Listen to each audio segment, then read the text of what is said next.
Alright, welcome family and friends. Today we're gonna make some salsas. What are we gonna make? We're gonna make green salsa, and we're also gonna make some fresh house salsa. So kind of like the salsa you get when you go in a restaurant, you eat chips. So we're gonna make some of that, but then we're also gonna make some green salsa. So right now I just have three basic things in front of me, three basic ingredients. We're also going to use some more different type of ingredients into our salsas, but I just wanted to explain something. So with the green salsa, we use a thing called tomatillo, which is a green tomato. They're usually wrapped in this little leaf that it comes with. It's a green tomato. And these are what makes green salsa, what gives it that tangy flavor to it. I know if you've never seen one, you're like, what? A green tomato? What in the world is this? But it's delicious. It gives it that texture, and yeah, it's awesome. And then with the house salsa, the garden salsa, what you want to do is you want to get tomatoes that are fresh and on the vine. I like to get tomatoes on the vine because I can keep them just in my home for a couple of days. Several days. They're not going to go bad because they still have the vine, and the vine's what gives it all the nutrients still. But it's really nice just to keep them nice and fresh.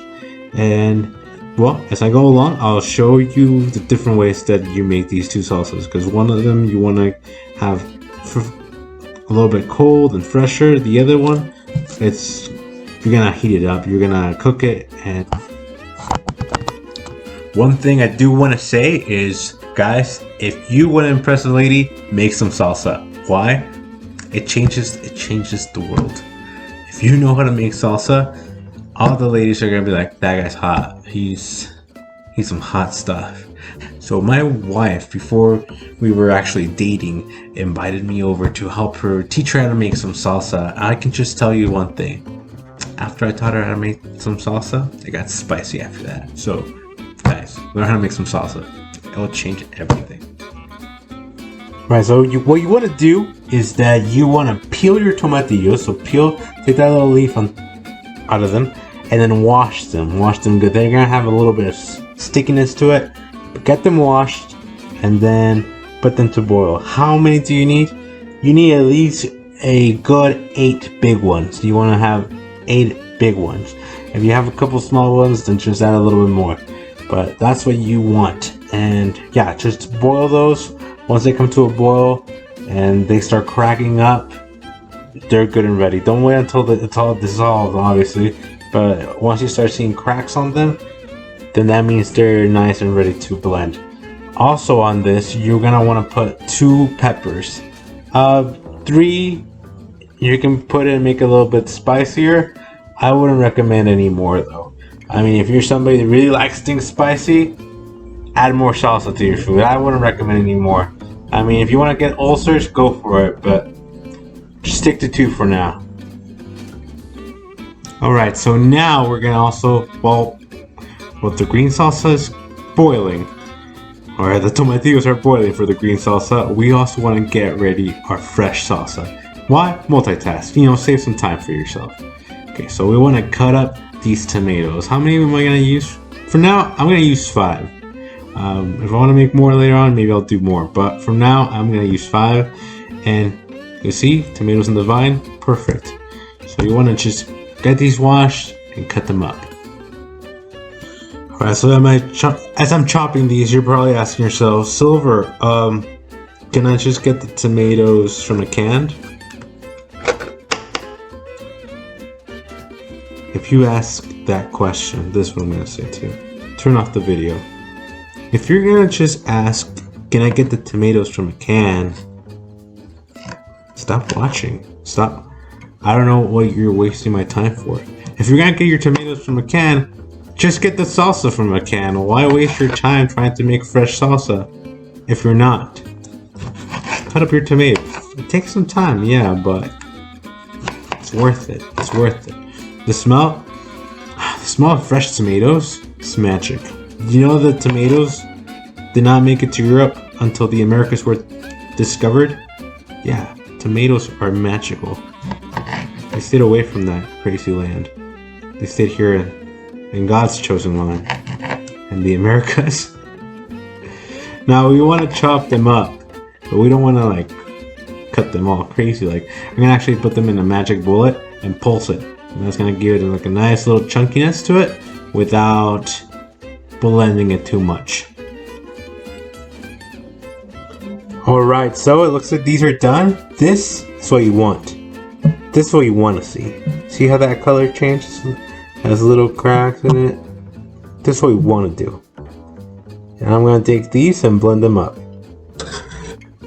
Alright, so once you have that in, you add a half cup of the water that it was boiled in. You want to add a tablespoon of salt, 2 teaspoons of cumin, a garlic clove, unless you have 2, maybe try 2, and yeah, that's about it for now with the salt.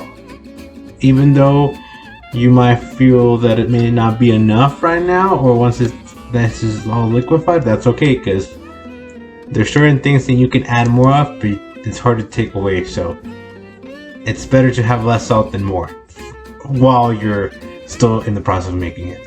Oh yes, and a bit of onion. How much onion I will leave up to you. I just kind of added a couple of peels of onion, but add some onion. Alright, now I put it into my blender. I have a little ninja here, and then just put it on to medium. Make sure that gets well blended.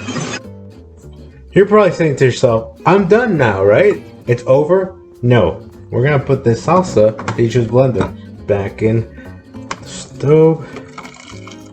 Just pour that in and turn it on, obviously.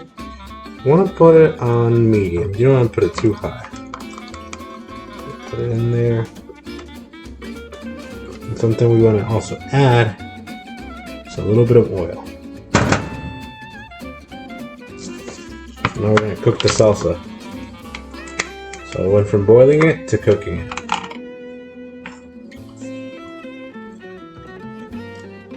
Just kind of want to pour a little bit in there. That's probably about a tablespoon amount.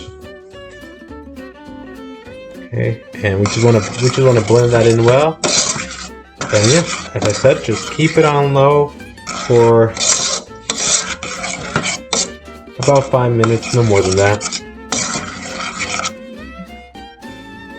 Alright, this salsa is finally done, so what we want to just do is turn it off and let it cool down in the stovetop for a little bit, and then we'll just transfer it to a container.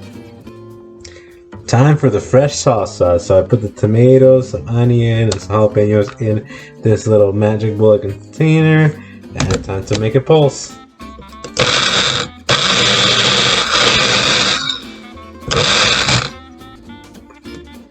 Alright, you're probably gonna have to do this a couple times with several different little loads, but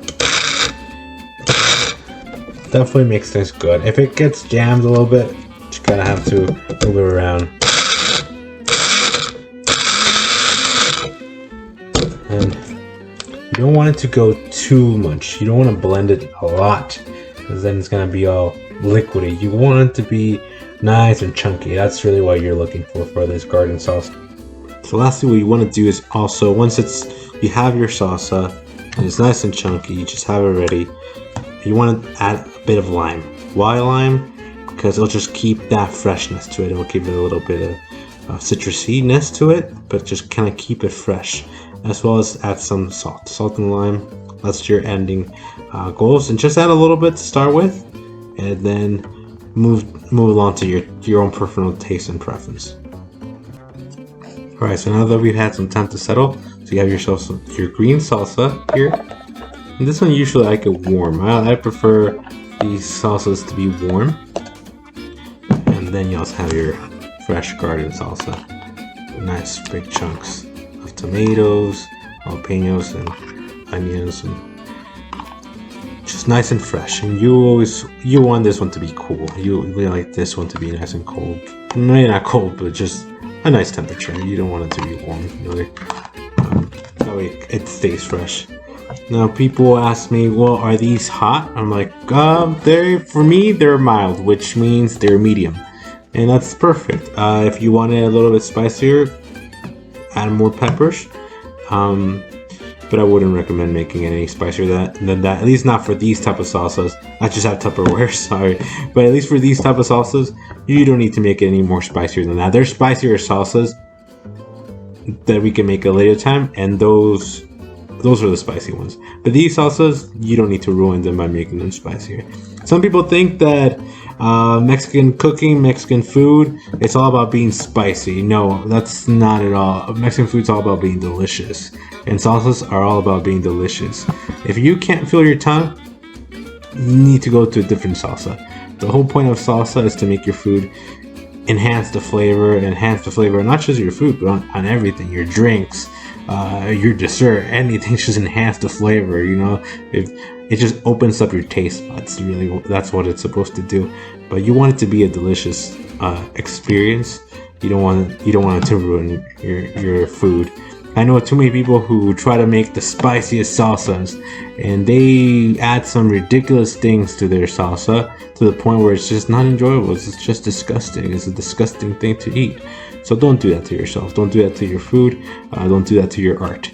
I hope you guys can enjoy these salsas that you were able to follow with me along. And if you have any more ideas, any more requests, please let me know, and I can make a video of that. All right. Hope you guys have a great day. Bye.